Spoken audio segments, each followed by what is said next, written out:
ముఖ్యంగా చంద్రబాబు గారికి, పవన్ కళ్యాణ్ గారికి, లోకేష్ గారికి, భరత్ గారికి, మీడియా సోదరులందరికీ నా చాలా చాలా థ్యాంక్స్ అండి. ఈరోజు నేను నా బిడ్డ ప్రాణాలతో ఉన్నామంటే చంద్రబాబు గారు, మీడియాగా కారణం. ఆంధ్రలో ఆడదానికి రక్షణ లేదక్క.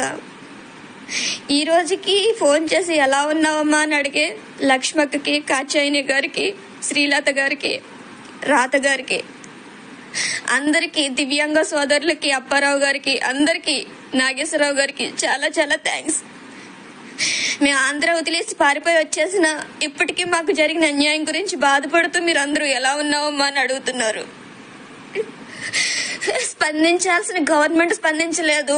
రక్షించాల్సిన పోలీసులు నా బిడ్డ పరిస్థితి ఇలా చేశారు. పోలీసులకు ఒక విధంగా థ్యాంక్స్ చెప్పాలి. ఎందుకంటే మొన్నటి వరకు పిల్లల్ని నడువు నొప్పితో, కాలు నొప్పితో గిల్ల గిల్ల గిల్ల కొట్టుకుని ఏడ్చేది. పోలీసులు కొట్టిన దెబ్బలకి, ఈడ్చేసిన దానికి, దెబ్బకి వెన్నుపోసి అంత స్పర్శపోయింది. ఒక దివ్యాంగురాలికి ఆంధ్రప్రదేశ్ లో జరిగిన ఘనకార్యం ఇది. ఒక బిడ్డకి న్యాయం అడిగాననేసి నన్ను పిచ్చిదాన్ని చేశారు. ఏంటి పోలీసుల, జంతువుల నాకు అర్థం కాలే. నేను సీఎం అందరూ అన్నేశారు. అందరూ అన్నారు జగనన్నకి తెలియదు, జగనన్నకి తెలిస్తే నీకు అన్యాయం, జరిగిన అన్యాయం ఇమీడియట్ గా నీకు న్యాయం జరిగిపోద్ది అంటే నేను ప్రాణాలకు తెగించి వెళ్ళానండి సీఎం ఆఫీస్ కి. ఒక మధ్య తరగతి ఆడది సీఎం ఆఫీస్ దాకా వెళ్ళడం అంటే ఎంత కష్టం. ఎలాగైనా జగనన్నని కలిస్తే నా బిడ్డకి న్యాయం జరుగుద్ది అనేసి అందరూ అన్నారు అనేసి నేను ప్రాణాలకు తెగించి వెళ్ళాను. వెళ్ళినందుకు ఫలితం ఏముంది? పబ్లిసిటీ చేసుకున్నారు. నా ఇల్లు నాకు అమ్మించి పెట్టడానికి వీడు పబ్లిసిటీ చేసుకున్నారు.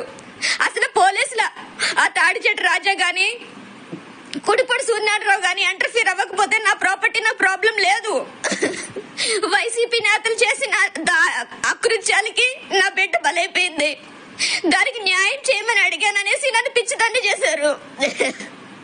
ఇదక్క ఆడదానికైతే ఆంధ్రప్రదేశ్ లో రక్షణ లేదు. పోలీసులకు మాత్రం నేను చాలా రుణపడి ఉన్నాను. ఎందుకంటే అప్పటిదాకా నా బిడ్డ ఏడ్చేది, వెన్ను నొప్పి వచ్చేస్తుంది, కాలు నొప్పి వచ్చేస్తుంది అని గిలగిల ఏడ్చేది. ఇప్పుడు దానికి మొత్తం స్పర్శ లేదు, పూర్తిగా చచ్చి పడిపోయింది. అది ఆడవట్లేదు. ఇప్పుడు బుర్ర కూడా తిమ్మిర్లు వచ్చేస్తున్నాయి వాళ్ళు ఈడ్చిన ఈడుపులకి. వెన్నుపూస ఆపరేషన్ జరిగిన బిడ్డను అలా ఏడ్చుకుని వెళ్తారా? వాళ్ళు మనుషుల, జంతువుల? నాకు ఇప్పటికీ అర్థం కాలేదు. అది అవునా టెర్రరిస్టా లేదంటే నక్సలైట్, ఇంకేదన్నా క్రిమినల్లా నాకు అర్థం కాలేదు. దాన్ని అలా 300-400 మంది పోలీసులా నన్ను ఒక దివ్యాంగురాల్ని ఈడ్చుకెళ్ళడానికి వాడికి సిగ్గనిపించి ఇట్లా ఎందుకా చదివారు వాళ్ళ ఐఏఎస్లు, ఐపీఎస్లు. ఆంధ్రప్రదేశ్ లో దివ్యాంగుల కమిషన్ చచ్చిపడిపోయింది, హ్యూమన్ రైట్స్ కమిషన్ చచ్చిపడిపోయింది, ఉమెన్ రైట్స్ కమిషన్ చచ్చిపడిపోయింది. అన్ని కమిషన్లు, అన్ని గవర్నమెంట్ ఆఫీసర్స్ అందరూ చచ్చిపడిపోయారు. నా కూతురు ఒకటే అనుకున్నా నేను అప్పటిదాకా. నా కూతురికి కాళ్ళు ఒకటే చచ్చిపడిపోయినాయి. కానీ ఆంధ్రలో మొత్తం న్యాయం అనేది చచ్చిపడిపోయింది. లేడీ కానిస్టేబుల్ ఉన్నది ఆడవాళ్ళని రక్షించడానికి కాదు, ఇలా పసిపిల్లల మీద, ఆడవాళ్ళ మీద దౌర్జన్యం చేయించి నోరు మోయించడానికి, పిచ్చి ఆసుపత్రికి పంపించడానికి, మగజాతికి మట్టి అంటకుండా ఆడవాళ్లతోనే చంపించడానికి. హ్యాట్స్ ఆఫ్ నిజంగా. నా బిడ్డ పరిస్థితి ఏ ఆడదానికి రాకూడదు, ఏ పసిబిడ్డకి రాకూడదని నేను ట్రై చేశాను అంతేగాని నాకు ఎవరి మీద పర్సనల్ గ్రేడ్స్ లేదు. ఒక చిన్న పిల్లకి అన్యాయం జరిగితే ఎంతమంది గొప్పోళ్ళు స్పందిస్తారా అని. నిజంగా గొప్పోళ్ళందరికీ చచ్చిపడిపోయారండి. ఆంధ్రప్రదేశ్ లో మానవత్వానికి చోటే లేదు. ఏదో అక్కడ పాపం లక్ష్మక్క లాంటి వాళ్ళు బాధపడుతున్నారు, నాగేశ్వరరావు గారు లాంటి వాళ్ళు స్పందిస్తున్నారు.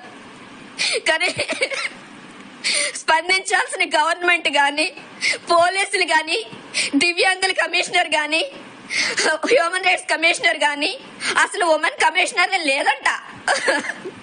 మరి నాకు అర్థం కాలే. సీఎం ఆఫీస్కి వెళ్ళినప్పుడు నా కేసు సుమోటో కేసు కింద ఫైల్ చేస్తామన్నారు. ఇప్పుడు దానికి ఏమీ ఇది లేదు. ఇంకా దీని ప్రాపర్టీ అలా కోర్టులోనే జరుగుతుంది.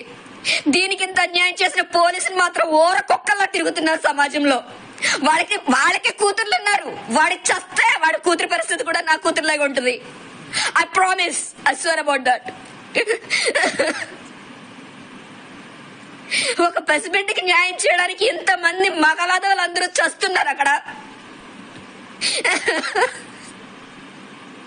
ఏం చెప్పంటావు అక్క? ఇంకా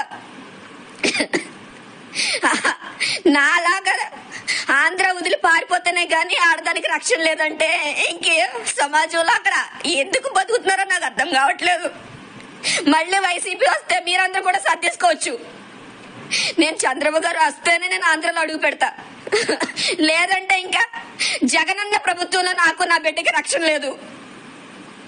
ఈ పోలీసులు ఉన్నారే, వాళ్ళు ఊరకొక్కల కంటే దరిద్రంగా బిహేవ్ చేశారు.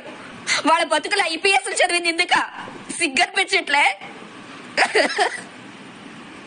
ఒక పసిబిడ్డకి న్యాయం చేయకపోగా ఊరకొక్కల 300 మంది దండెత్తి వస్తారు ఆ పసిబిడ్డని మెంటల్ హాస్పిటల్ పంపించడానికి.